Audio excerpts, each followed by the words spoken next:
Melissa, if you would take a roll call to establish a quorum, I'd appreciate it. Yes, will do. Thank you, Mr. Chairman. I'll go down a list of members. Please indicate if you're present. Councilmember Barker, Governor Lewis, Jen Daniels. Here. Thank you. Mayor Barty. Here. Thank you. Mayor Bien Wilner. Thank you. Mayor Carlett. I'm here. Thank you. Mayor Anderson. Here. Thank you. Mayor Dickey. Here. Thank you. Mayor Gallego. Mayor Giles. Here. Thank you. Mayor Hall.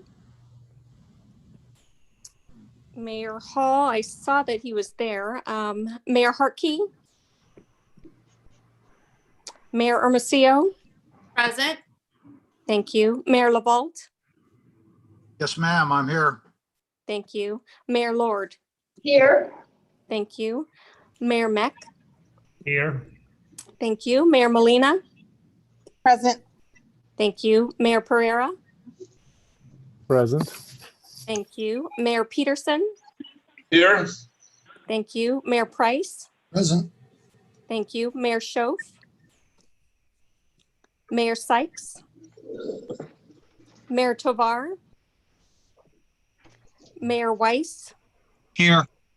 Thank you. Mayor Woods. Here. Thank you. President Burnett. Here. Thank you. President Javier. Supervisor Hickman. Here. Thank you. And our chair is here, so we do have a quorum. Excellent, thank you. I'd ask everybody if you would please try and remember to mute your phone when you're not speaking, and just the opposite, when you are speaking, please unmute your phone. It makes it a lot easier. It's my understanding that there is no public comment request. Is that correct? That is correct, Mr. Chairman, members of the committee. We received no comments for this item or any other item on the agenda. Perfect. Okay, we'll move on to item number 3. Eric? Thank you, Mr. Chairman. A few things of hopefully of interest to the Regional Council. I'm going to start with major 911 outage occurred on Monday of this week. Much of Arizona was out. Happy to report the Maricopa region 911 did not experience an outage. The balance of the state, which is served by a different carrier, was experienced outage, especially down in the Tucson area. Our regional 911 staff is working with others to determine the cause of this. And obviously there was a Microsoft 365 outage too, and so they could have been related. We can go to the next slide. Very happy to report that we've completed the Luke Air Force Base Targeted Growth Management Plan. Amy St. Peter and Sapna Gupta really spearheaded this effort. It addresses the planned growth at Luke Air Force Base related to the F-35 mission.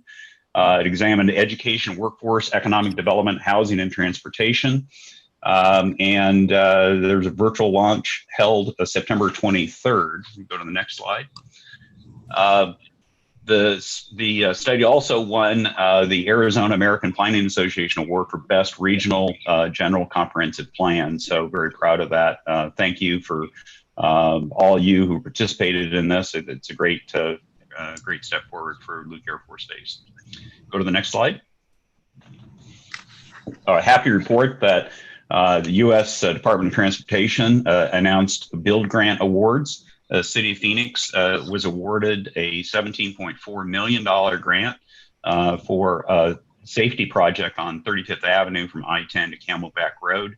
Hopefully this project will improve, substantially improve the safety conditions along 35th Avenue. Go to the next slide. Saga of the Census 2020 continues. This is a very dynamic process. It's tied up in court. Federal judge in California ordered the census to continue through the 31st. The Justice Department is appealing that ruling. Recent Census Bureau press release indicates the end date for the household canvassing will be October 5th. Arizona's total household response rate was 97%, excuse me. And the iCount website and social media will continue as long as the Census Bureau operations are active. Next slide. Last thing I have, as the chair noted, we reinserted our formal public comment period in all of our meetings now.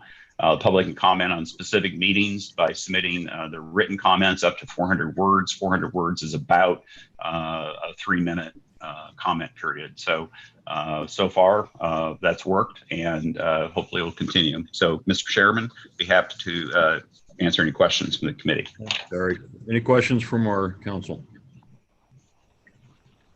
Okay, hearing none. We'll move on to item number 4, approval of the consent agenda. Items 4A through 4G are on the consent agenda. Any members have any questions, or any members request a presentation of any of these items on consent agenda?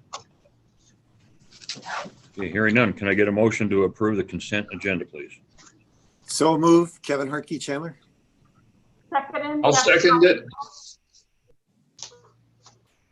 Okay, I have a motion from Mayor Harkey. The second, I heard 3 or 4 different people. Who wanted to second that? Kathy Carlett. Okay, Mayor Carlott, second. We have a motion and a second. Any discussion on the motion? Hearing none. If you would like to go ahead and take a roll call. Yes, Mr. Chairman, I'll call your name. Please indicate how you vote. Jen Daniels. Yes. Thank you. Mayor Barney. Yes. Thank you. Mayor Bien Wilner. Oh, he's on. Oh, thank you. Mayor Carlett. Yes. Thank you. Mayor Anderson. Aye. Thank you. Mayor Dickey. Aye. Thank you. Mayor Gallego. Aye. Mayor. Oh, thank you, Mayor Gallego. Mayor Giles. Aye. Thank you. Mayor Hall. Mayor Hartkey. Yes. Thank you. Mayor Omasio. Yes. Thank you. Mayor LaVault. Yes. Thank you. Mayor Lord. Yes. Thank you. Mayor Meck. Yes. Thank you. Mayor Molina. Mayor Pereira. Yes. Thank you. Mayor Peterson. Yes. Thank you. Mayor Price. Yes. Thank you. Mayor Schoaf. Mayor Weiss. Mayor Weiss.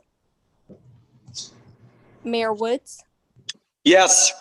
Thank you. President Burnett. Yes. Thank you. Supervisor Hickman. Yes. Thank you. And our chair is here. How do you vote, Mr. Chair? I vote aye. Thank you. And the vote on the consent agenda passes unanimously. Okay, so hearing no opposition and hearing no abstain, unanimous. We will, with that, move on to item number 5, resolution acknowledging October as Domestic Violence Awareness Month. I know the city of Maricopa Police Chief Steve Stahl, who serves as chairman of the Regional Domestic Violence Council, I would like to discuss Domestic Violence Awareness Month. Chief, are you available?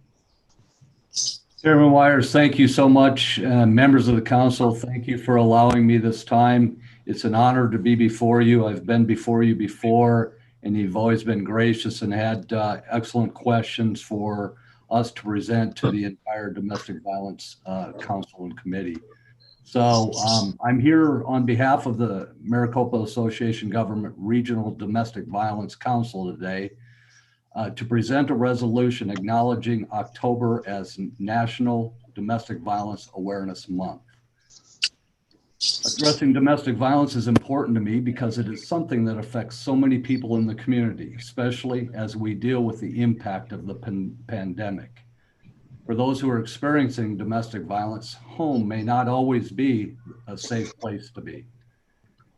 National data, in fact, shows that 1 in 4 women and 1 in 7 men have experienced domestic violence in their lifetime. Tragically, last year, 2019, there were 96 confirmed deaths in Arizona as a result of domestic violence. And as of August 31st of this year, There are already 73 confirmed deaths resulting from domestic violence. The goal of the DV Council is to see that number be 0. As leaders in the region, we must continue to do what we can to increase awareness and take action to actively address and prevent domestic violence. Together, we believe we can make a difference. I encourage all of you to participate in awareness events this October by lighting buildings purple, passing resolutions, and other awareness activities to show your support for this important issue. MAG is developing a calendar of events for the month of October, and we would love to include any activities that you, your cities, or communities, or people within your community may have planned. You have all, we have been so impressed as a DV committee on all of your support in the past years. I ask that you support and approve this resolution today, recognizing October as Domestic Violence Awareness Month. And I will now read the resolution, followed by answering any questions that you may have. A resolution for the support of October as Domestic Violence Awareness Month. Whereas every 44 minutes in Arizona, 1 or more children witness domestic violence. And whereas 1 in 3 women and 1 in 4 men have been victims of physical violence by an intimate partner in their lifetime. And 1 in 3 female murder victims and 1 in 20 male murder victims are killed by an intimate partner. And whereas in 2019, there were 96 confirmed domestic violence related deaths in Arizona and 73 confirmed domestic violence related deaths as of August 31st, 2020. And whereas the trauma and suffering caused by domestic violence destroys families, threatens the safety. Should I comment about what we're doing? And weakens the ability of communities to thrive. And whereas more than 40% of domestic violence victims delay leaving a dangerous situation because they fear for their pet's safety and don't have a safe place to take. There we go. I want to make sure they can't see me. Yay.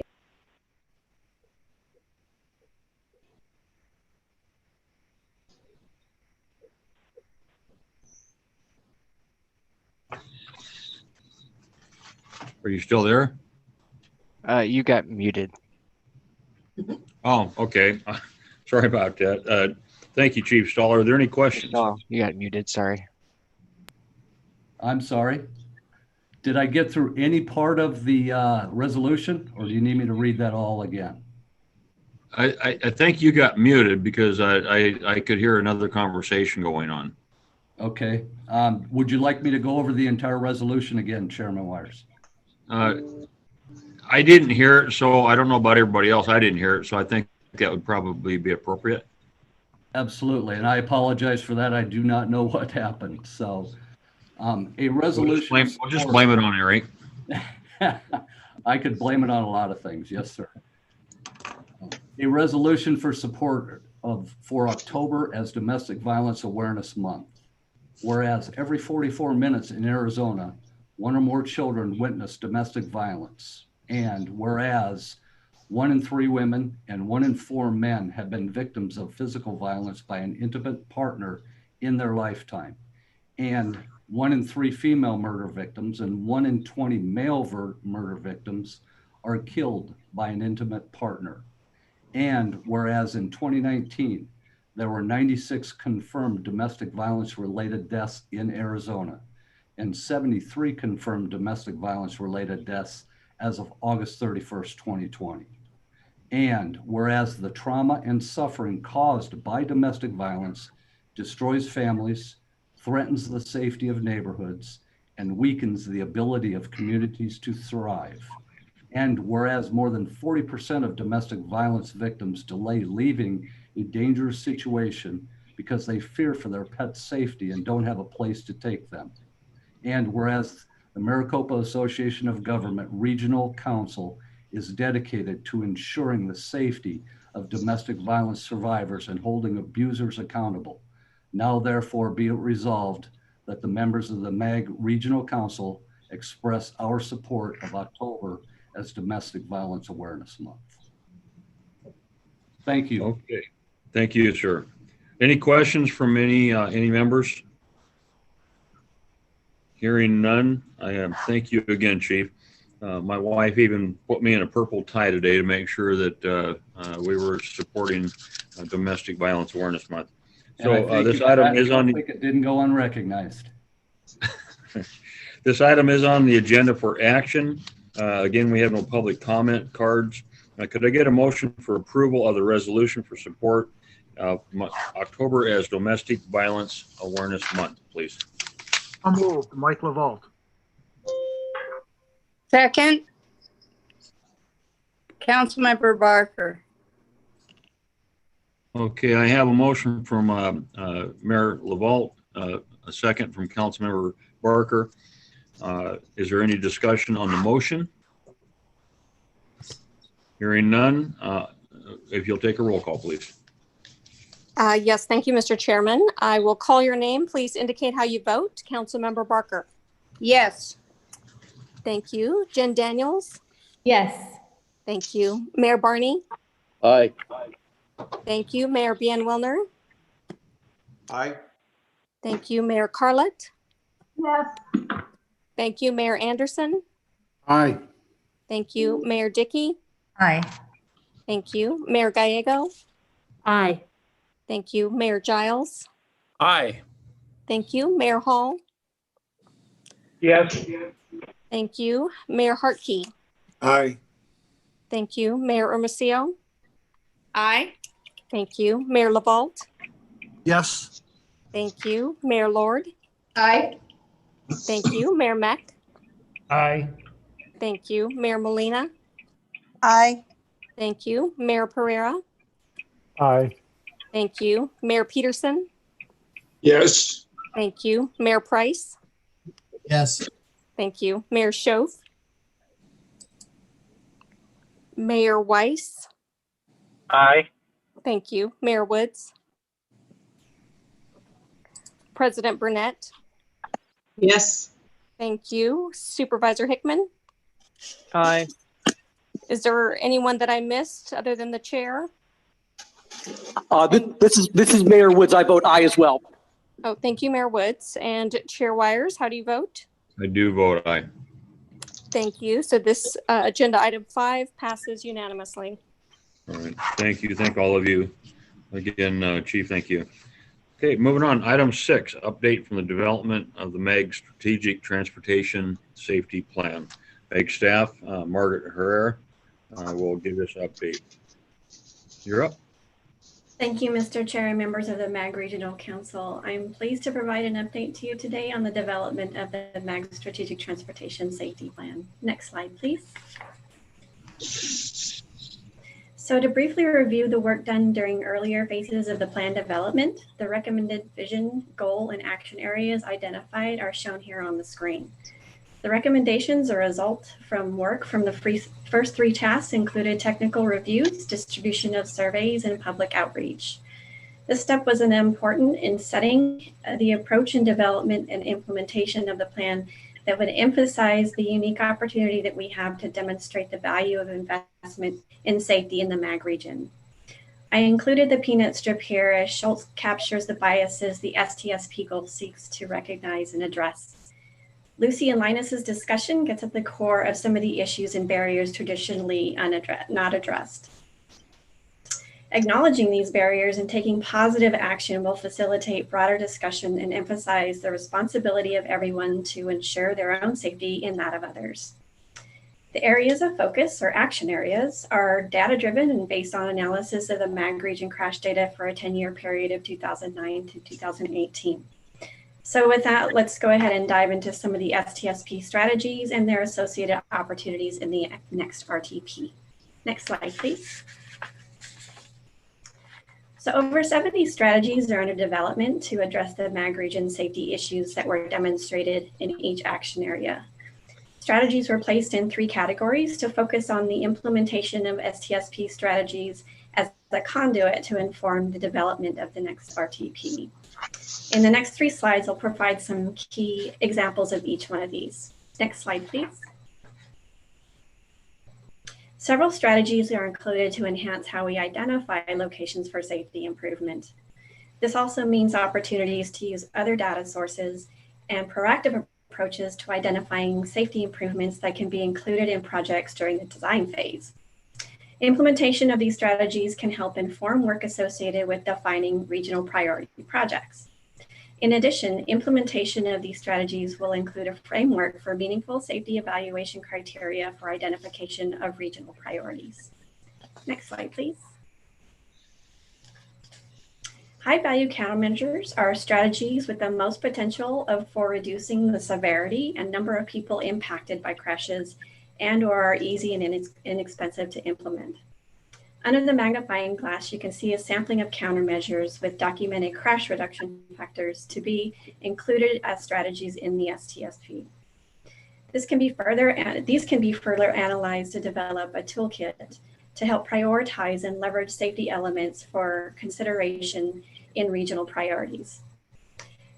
An example of this is the 2017 MAG left turn mitigation study that facilitated median improvements to increase sight distance or improving positive offset for opposing left turn lanes at several locations region-wide. Similarly, implementation would focus on one or maybe a group of these countermeasures to develop a catalog of needed safety improvement projects that can be implemented with the continuation of the program funding for the MAG Roadway Safety Program, which is currently only funded through fiscal year 2024. This category of strategies is where we have a tremendous opportunity to be dynamic, flexible, and responsive, particularly in less dense areas, as well as areas of future growth. Next slide, please. And finally, what we communicate as the safety message is as important as how it's delivered. The first key strategy here is to implement the pedestrian and bicycle safety education and enforcement program developed as a subtask in the STSP update. Again, here use of other data sources that we already have available to us can help us communicate that safety issues may present where historical crash data may not indicate, and how the use of that data can facilitate a more proactive and equitable approach. Work done through implementation of these strategies can also establish safety education and enforcement as a priority regional program. Other opportunities include development of communication materials that address traditional challenges with leveraging safety implementation, as well as to encourage a shared language and understanding about the human interaction with the system. So an example of the CNE Arizona templates, as well as other communication materials, are included in your agenda packet for this item. Next slide, please. So the current phase of development includes further refinement of these strategies, applying planning costs, as well as performance measures that will result in the implementation plan. We anticipate the draft strategic transportation safety plan to be complete in the December or January timeframe for recommended for approval. I would like to express our appreciation to the member agency staff and other partners providing input to the plan, as well as those who will continue to participate in the CME Arizona Task Force. Thank you, Mr. Chair. That concludes my presentation. I'd be happy to take any questions. All right, thank you so much. Any questions? Okay, I don't hear any, so thank you for that. Moving on to item number 7. Somebody that's never short for words, Mrs. Audra Kester Thomas has a report for us. Audra? Thank you, Chairman Wires. Members of Regional Council, pleased to give you an update today on the development of the next Regional Transportation Plan and the extension, of course, of the Proposition 400 dedicated sales tax here in Maricopa County. Next slide. I want to focus on a few items today, give you an update on our most recent work group meeting, September 9th, earlier this month, where we had a long conversation about varying policy questions. Included actually in today's agenda packet are 2 draft documents constructed in partnership with Chairwoman Arundel of the Management Committee, as well as review of the Management Committee, that outlines the varying kinds of policy questions we will be answering through this RTP development process. We spent a lot of time talking about varying issues and policy questions that the managers had, and we'll brief you on some of that conversation. We also presented the peer region analysis and needs catalog, both items that we'll present today to you as well. Next slide. So we had a really constructive conversation at the beginning of the month. We started with reviewing transit roles and responsibilities, noting that the August 2020 memo outlining MAG's planning and policy responsibilities as it relates to the regional transportation plan construction, as well as extension, was reviewed, and also talked about the ongoing coordination we are having with our partners at Valley Metro. We have rescheduled a meeting that had planned to take place in March earlier this year, but with the onset of the pandemic ended up being postponed. And we'll be giving a joint presentation with Valley Metro at the RTAG meeting occurring in October. I would say the preponderance of the discussion of our management committee work group was really focused on management, maintenance and operations. We had a considerable amount of history discussion, a historical needs context as well, both on the system as well as local roadway needs, and talked about how the Highway User Revenue Fund is the principal funding source, not only for highway and freeway needs statewide, but also for local pavement preservation and road needs. As we know, however, HERF is in fact an outdated and insufficient funding source. And so we talked a lot about potential strategies in addressing what really will be compounding needs year over year. We talked about the region's legacy sales tax and regionally significant projects. We affirmed that we will be evaluating different sales tax rates as we move through our scenario planning process. And we talked a lot about the need for public feedback on those ultimate scenarios and key trade-off conversations as we develop a fiscally constrained portfolio. Before I move on, I'm going to pause here. Perhaps, Eric, you want to provide a few notes before we move on to the next item of the presentation. Yeah, thanks, Audra. Just really quickly, I think the legacy of our sales tax is really important.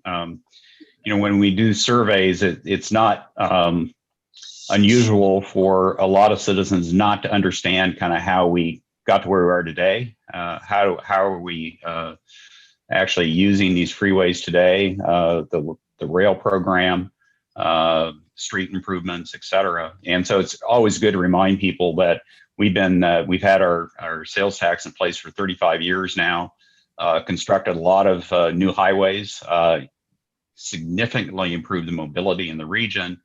And the survey work we've done with the value mapping exercise over the last couple of years, the citizens of this region really get it. They understand that the region has committed to improving our transportation system. We're still one of the fastest growing, we are the fastest growing county in the country.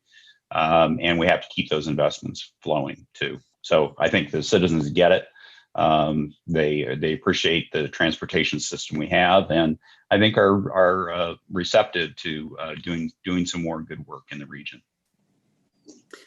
We'll talk more about some of these notes from the Management Committee Work Group later in the presentation as they help to inform direction we have already gotten and will be presenting to you in terms of our first stages of the performance-based evaluation. With that, let's move on to the next slide. So we want to talk a little bit and present the peer region analysis. This was included with your today's agenda packet. Next slide.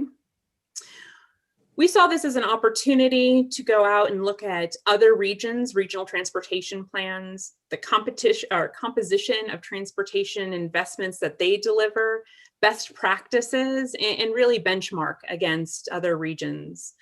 We spent a lot of time evaluating funding portfolios and doing a comparative revenue analysis, and talked, in fact, interviewed several of our peers on their plan development process, learning what key policy questions drove their development plan, as well as how they use scenario planning. Next slide.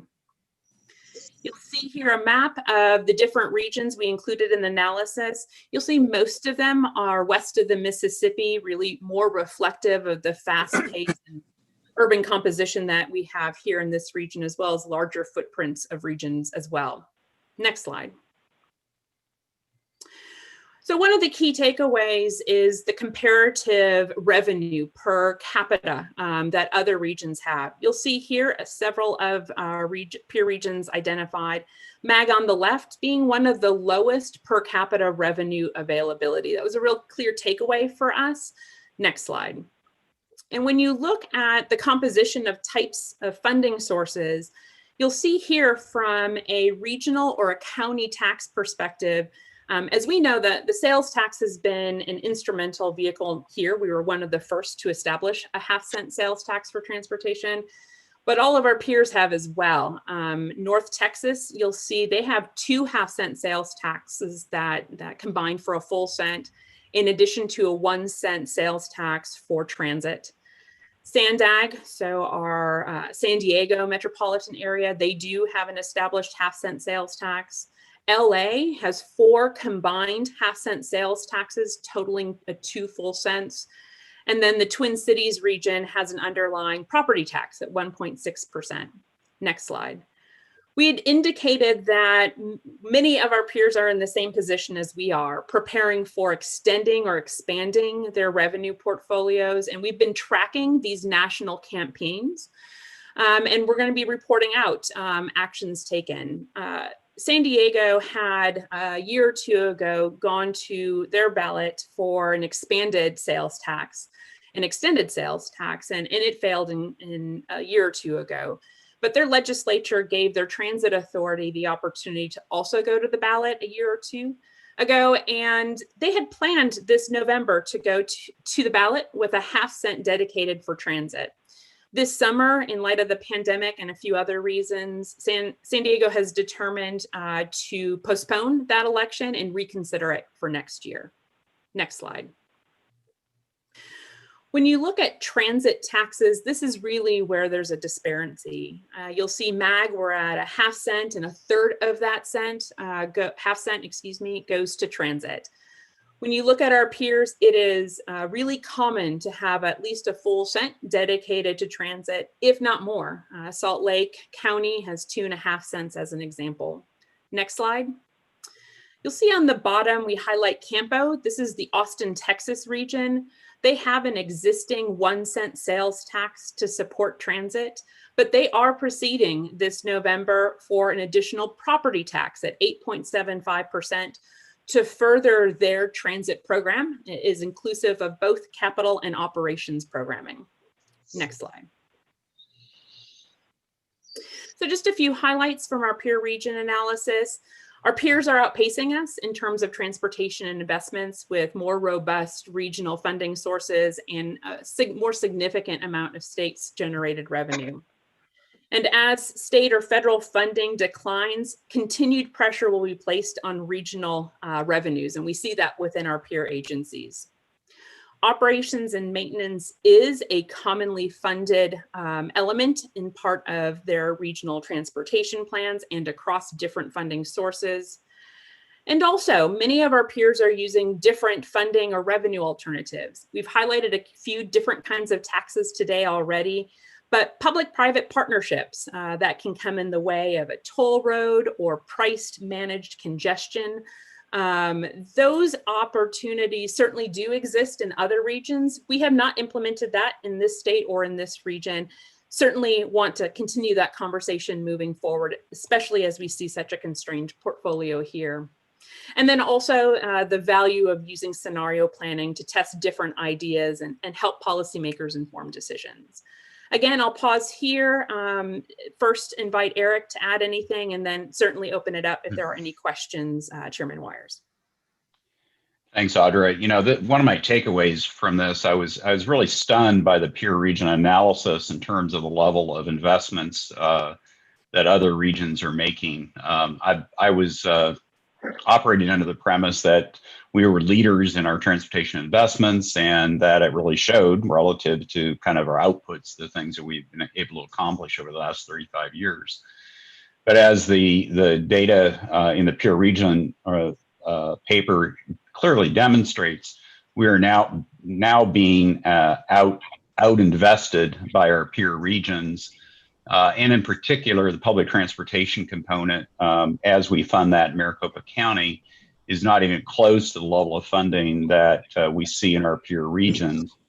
I'm really concerned about, maintaining our economic development competitiveness. Transportation, as we know, is a key component in that, both roadway, highways, as well as public transportation. And so, as we said last year, that we're working our half-cent sales tax pretty hard, and we'll continue to do that through the life of Prop 400. But I think we do have to really look at what the trade-offs are. If we stay at a half-cent, what are the transportation projects and services that we won't be able to provide our citizens?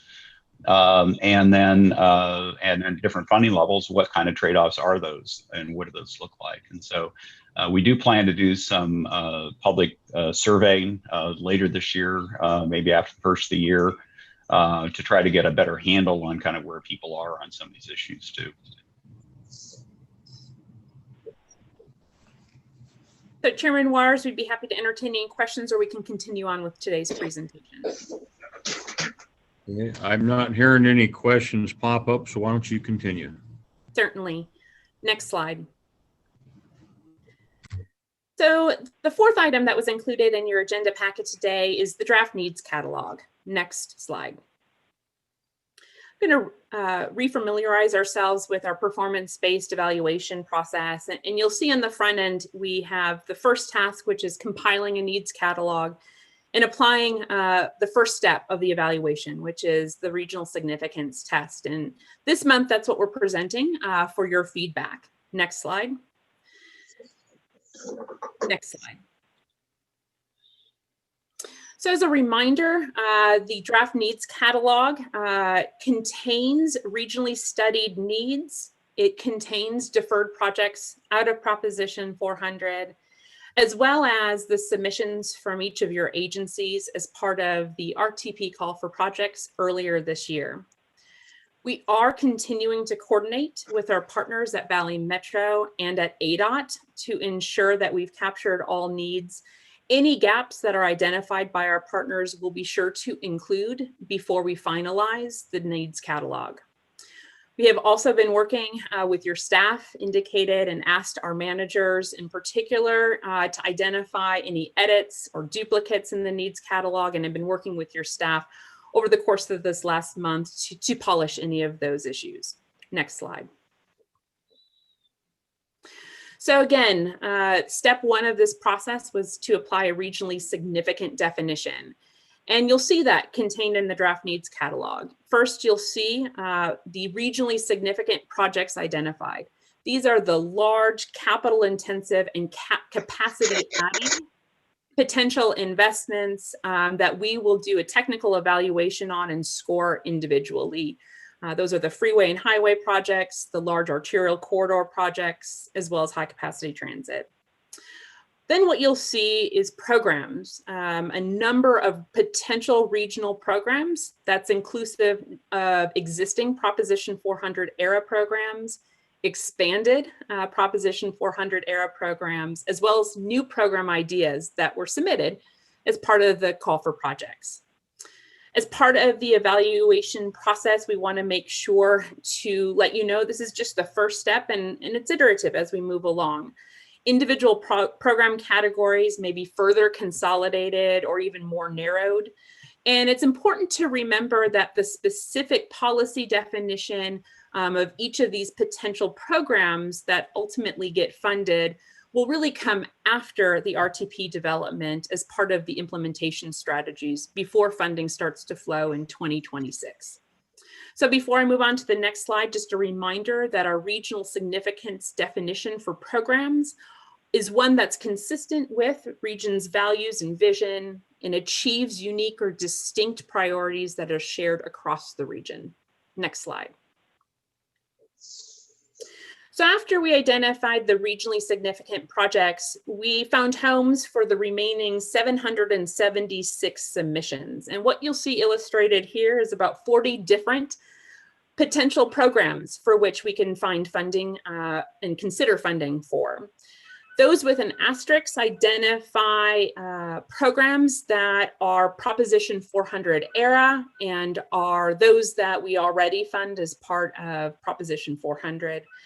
And while these are short titles, as you saw, the needs catalog has a cover memo that better defines or describes the definition or the composition, if you will, of each of these individual potential programs. Next slide.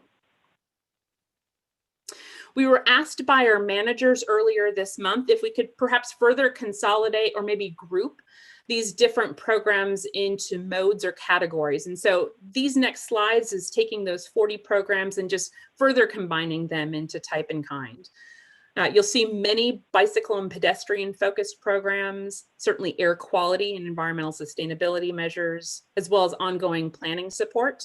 Next slide. A number of roadway maintenance and operation programs, in addition to roadway capital investment programs, and of course, technology, innovation, and ITS programming. Next slide. Here you'll see a tremendous amount of transit-related programs. Certainly, keynote conclusion as part of the RTP call for projects is the significant interest in transit across the region, as well as continued investment in our safety programming. Next slide. This slide I know is a little hard to see perhaps because it's smaller. This takes each of those 40 different programs and acknowledges how they each in different ways help to forward those 6 goals that we have established as the framework for the RTP development. And so this is just to provide an illustrative review, if you will, of how each of those programs in their own way certainly have some value and certainly do contribute to the goals that we see for the region. Next slide.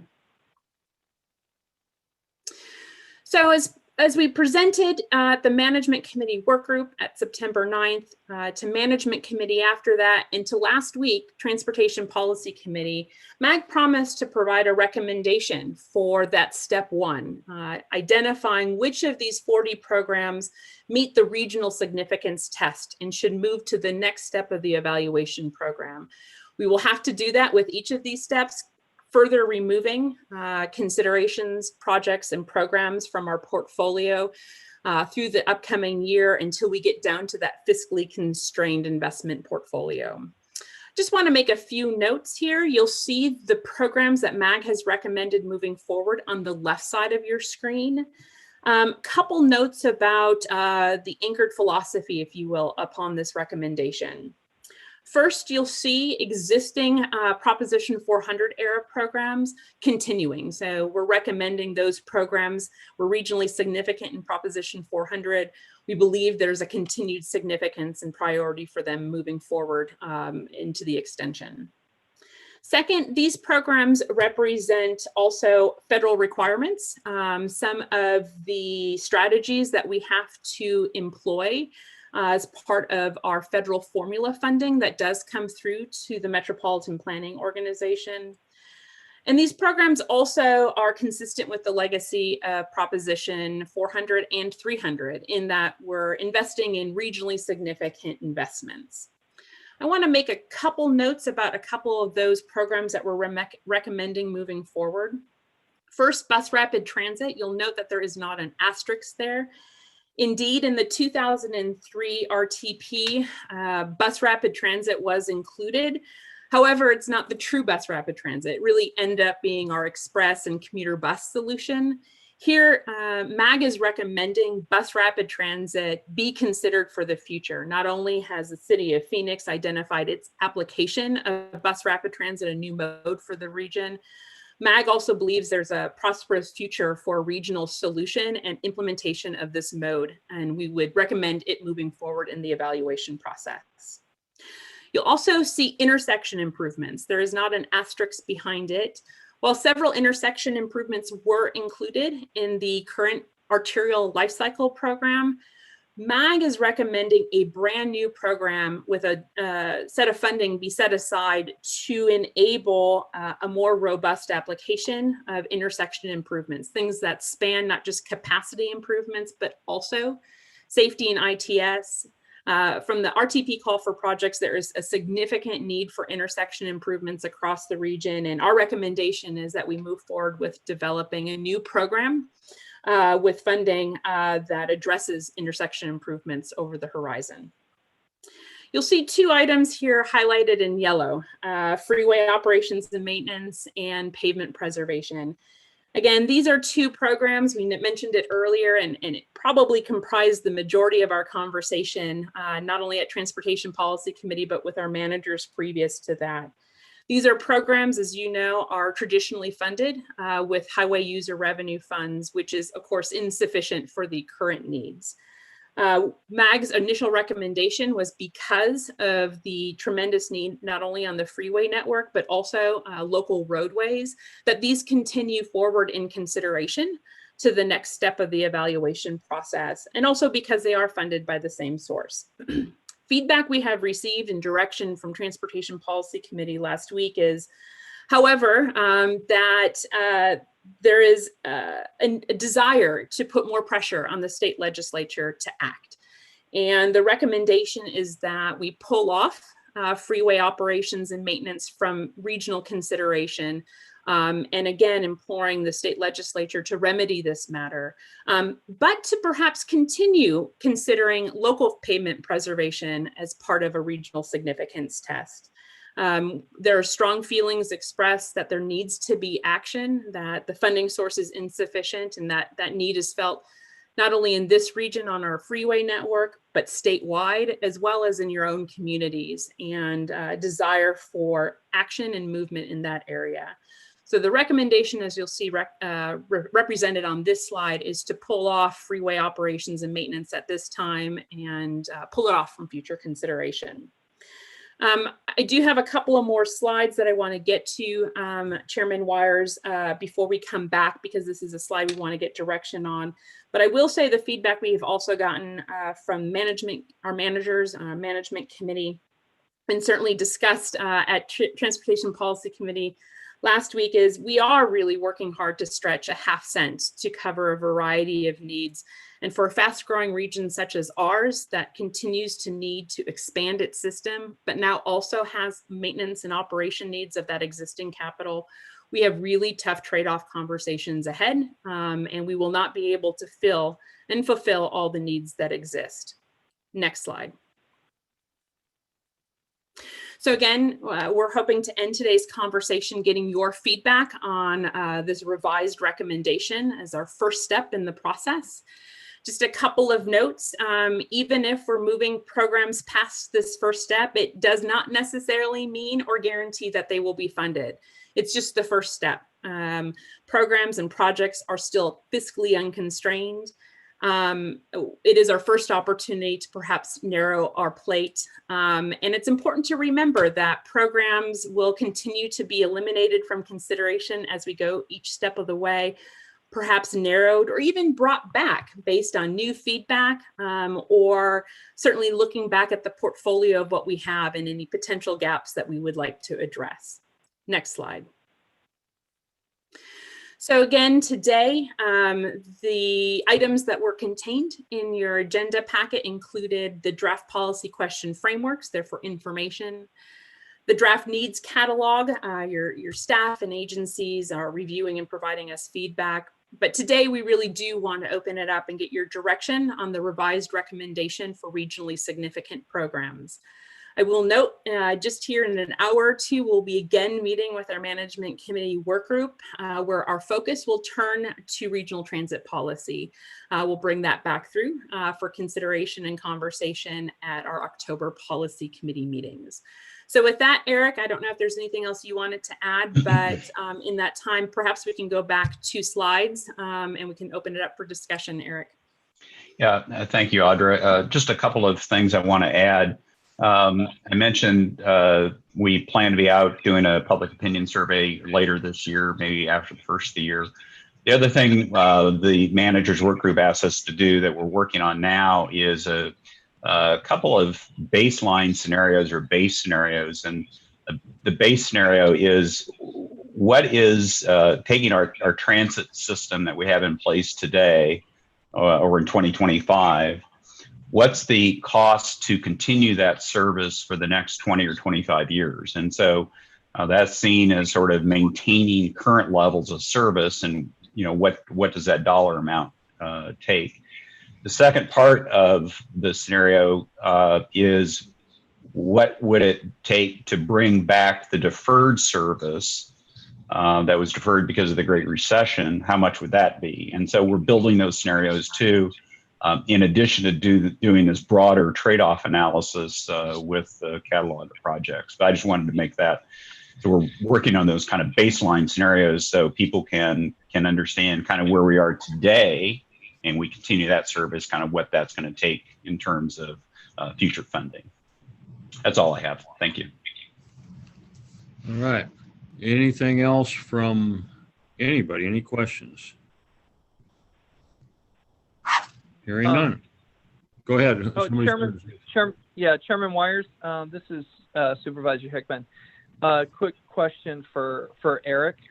Eric, I was approached by a legislator, and I'm wondering, have you gotten to the point where with this legislature you're assigning champions, I guess, because he wanted to, I think what he was trying to show me, that he's going to be a player in these decisions, and I think that's pretty early right now. But have you been working with a specific legislator?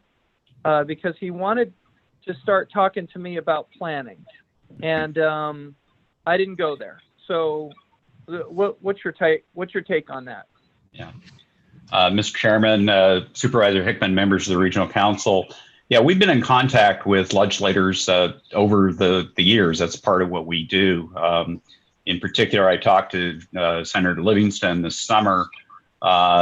Senator Livingston is the current chair of the Senate Transportation Committee, and he anticipates that, depending on how the November elections turn out, that he'll remain in that seat. And so I did explain to him that we're kind of premature at this point in time in terms of talking about legislation.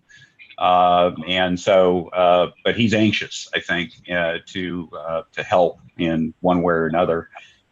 We've certainly had conversations with other legislators over the last year or so, but none we really need to wait until after the November election cycle, see what the composition of the legislature is, see who leadership is, and so we'll take it from there. But I agree with you; it's a little premature to get that far into the legislation at this point in time.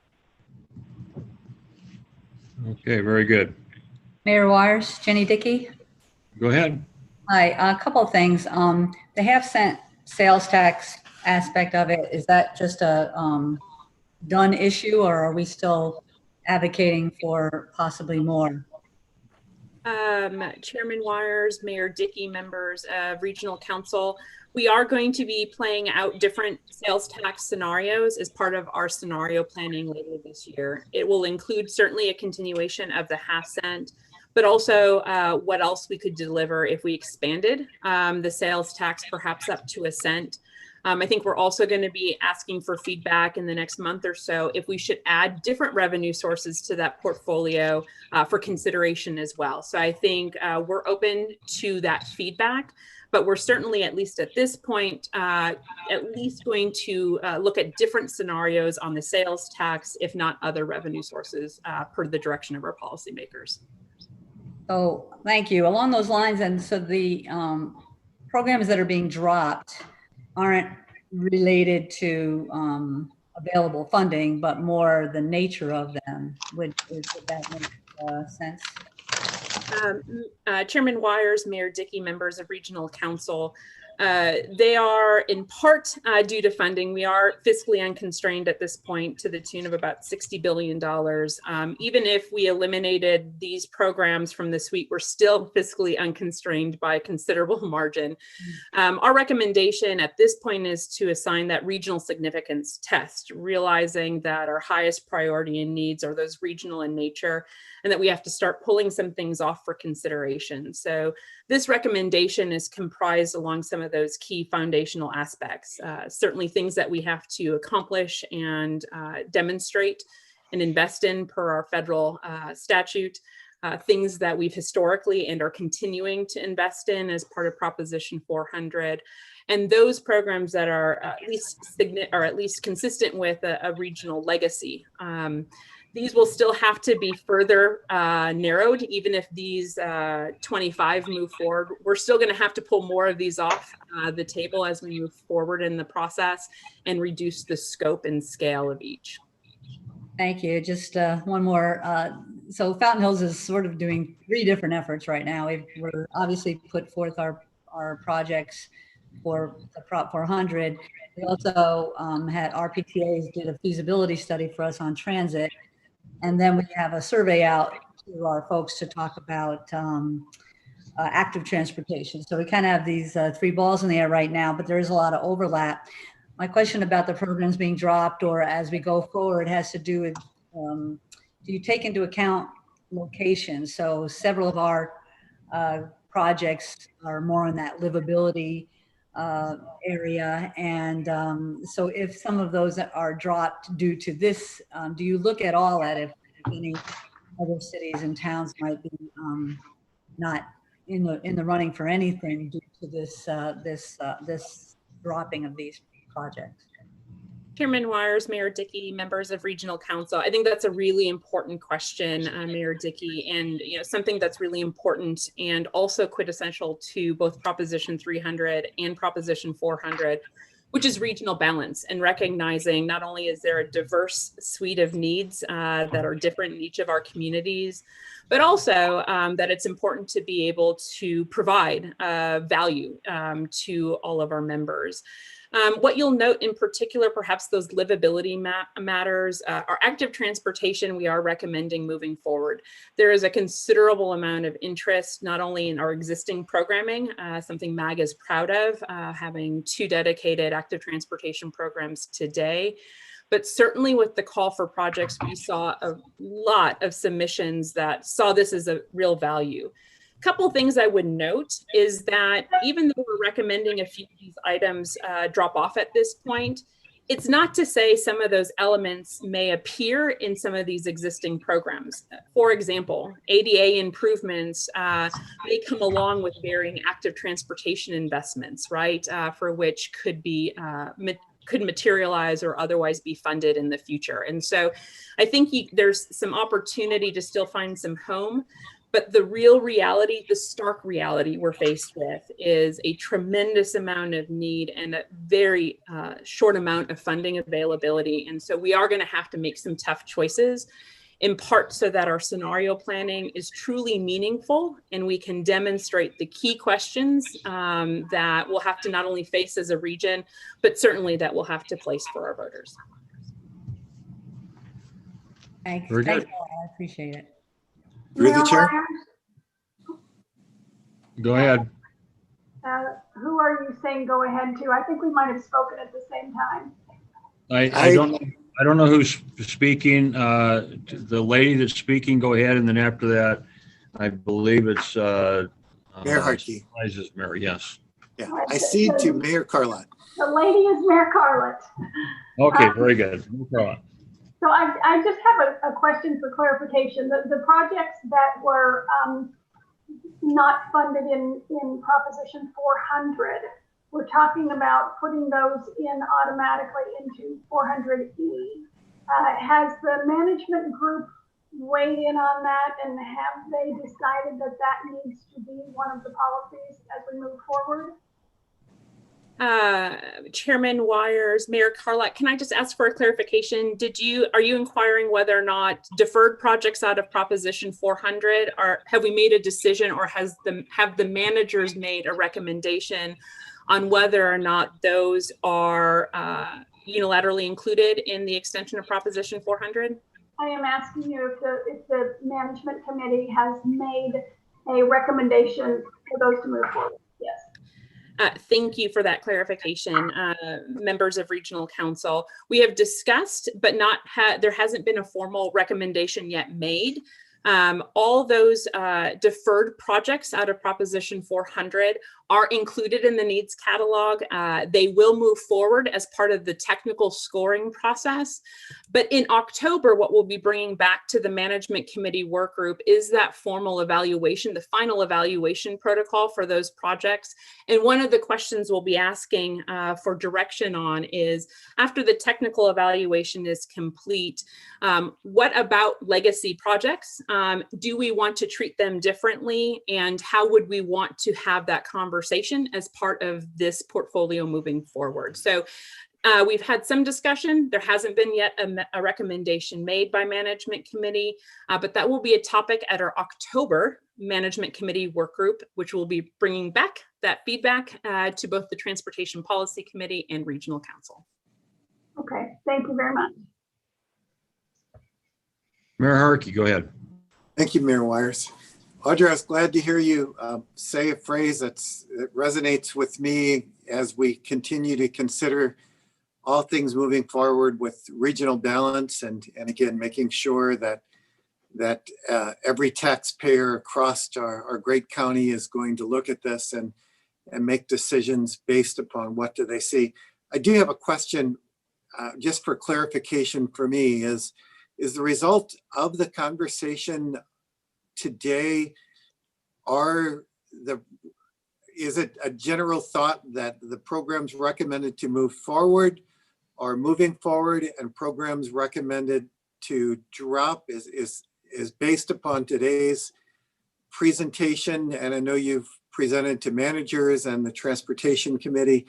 Is this a recommendation, or how fluid are we still in this process in looking at the list before us right now? Mayor Hartke, Chairman Wires, members of Regional Council, we are looking for direction. We had prepared that September would be a month that we were looking for direction on this particular item.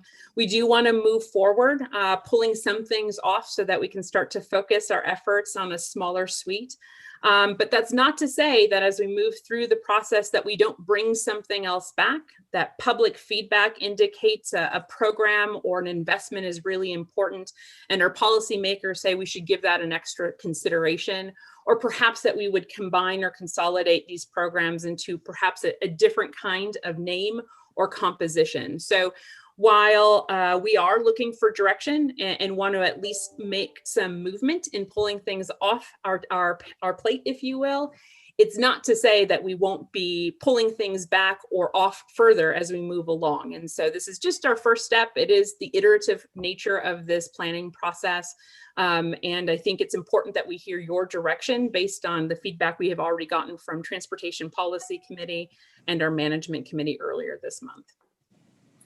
So follow-up comment then is that I know I mentioned this last week or whatever it was of the scope. Zoom meetings kind of get lost in timeline, but I do think that circulators and microtransits can be a good and appropriate substitute for traditional bus lines, particularly around different cities' employment corridors, as an efficient way to move things around and a less costly in some ways, rather than, again, the traditional bus line. So I'm still, I guess, petitioning or bringing attention that I think, as I look at whether it's our price corridor or what goes on in other areas in other cities, I see that as an efficient transportation means that does benefit the entire county and potentially a cost reserve as opposed to traditional buses.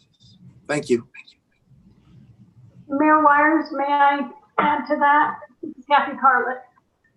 Go ahead, Mayor Carla. Yes, I would just like to echo Mayor Harkey's words about circulator. You know, they really are connectors to the regional transit system, and they're very, very beneficial to bring people from within our city to its borders and to other forms of transportation. So I would concur with Mayor Harkey to move circulators back into the other column. Chairman Wires, I think I've heard from the city of Chandler and the city of Peoria interest in moving microtransit, and circulators from our programs recommended to drop to our programs recommended to move forward. I think we're interested in hearing feedback on that recommendation. Okay. Mayor Wires, Mayor Barney. Go ahead, Mayor Barney. I'd just like to reiterate we need to have sufficient opportunities for new capital in the freeways and arterial programs to support the region's rapid growth and some of the non-built out cities versus the build out cities to have some kind of a balance. And it's difficult for me to put programs off and on this list without knowing the cost of the program. I have a hard time deciding which ones I prioritize without knowing the cost of them. So thank you. Thank you. And I think it really comes down to really the question being circulators more than anything. And I do agree with you that it's sort of, do you put the cart in front of the horse or the horse in front of the cart? You know, what's the cost? What are we willing to pay? And then what's it going to cost? And you have to figure out what are we willing to pay, but what's it cost to get it accomplished? And I think, Eric, I guess it really comes down to you guys have to come back to us and tell us some of these things, what the cost will be and where we'll have to be, if we'll have to be a half cent, 3/4 of a cent, or full cent. Yes. Yeah, Mr. Chairman, members of the Regional Council, is exactly where we're headed on this. And that's why this baseline scenario, what's the cost of continuing current operations, getting service back to where we thought it was going to be in Prop 400 on the public transportation side. You know, there's another funding element there. Some of that information was actually presented last fall when we put together that broad scenario. We're talking billions here too, just on the regional grid system, more on the high capacity transit, including BRT. And then you include circulators in that too. It's the numbers get up fairly high fairly quickly. So we're going to be bringing that through as in the next 30 days or so, maybe a little bit longer than that. But you'll have a lot to wrestle with in the future, no doubt. All right. Well, very good. Thank you. If we Mayor Wires, Chairman Wires, Mayor Shelf. I don't know who's asking, but we'll take another question from the gentleman speaking. If all of you would hold on, please. If all of you would basically state your name and then I can call you. I know who's asking the question. That would be awesome. We'll take one more question, and we're going to go ahead and move on to item number 8. Mayor Schoaf. Go ahead, Mr. Schoaf. This is for Eric. In the survey that you say you're going to be conducting shortly, I'd like to find out if we could add a section in that survey that would judge the appetite for our voters to look at these transit issues in more distinct buckets, so that we break this huge elephant down into pieces.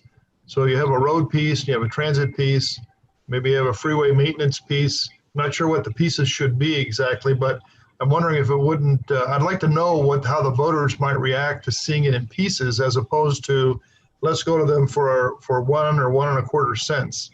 If we break it up, we may have a much better chance of having success, but we don't know that because we don't have any real data to take a look at. So I'm wondering if you could add that into your survey. And then just a second comment, Chairman, before we move on, and that is circulators have been useful on the west side. Certainly Avondale and Goodyear have a great example of it in their Zoom system. And so I would hate to see that move totally off our program list until we understand what some of these cost factors are. So those are my comments. Thank you. Thank you. Okay, if we could, we do have a press conference, myself and a couple other mayors here within about 19 minutes. If we could move along. Eric, I'm hoping that you'll be able to come back at our next meeting. Maybe we can keep some of the reports a little bit less, and maybe we can get more in depth in some of this that a lot of the members I know have questions about. That would be awesome. So with that said, if we could move on to item number 8, Mr. Anderson. Yeah, thank you. Just a quick legislative update. The one major thing we're tracking right now is a continuing resolution in Congress to extend the FAST Act for through next year, next September. We'll see. They were expected to take action today on that. I haven't seen whether they did or not, but that's really important. So it would maintain current programs and current levels of funding for the next year out of the Federal Transportation Act. So we'll continue to monitor that. And as I said in my executive director's report, we're going to continue to monitor the census situation, the continuing litigation on that too. And so we'll give you an update on that next month too. That completes my report. Thank you, sir. Number 9, request for future agenda items. Any requests from the council? Okay, hearing none. Comments from the council?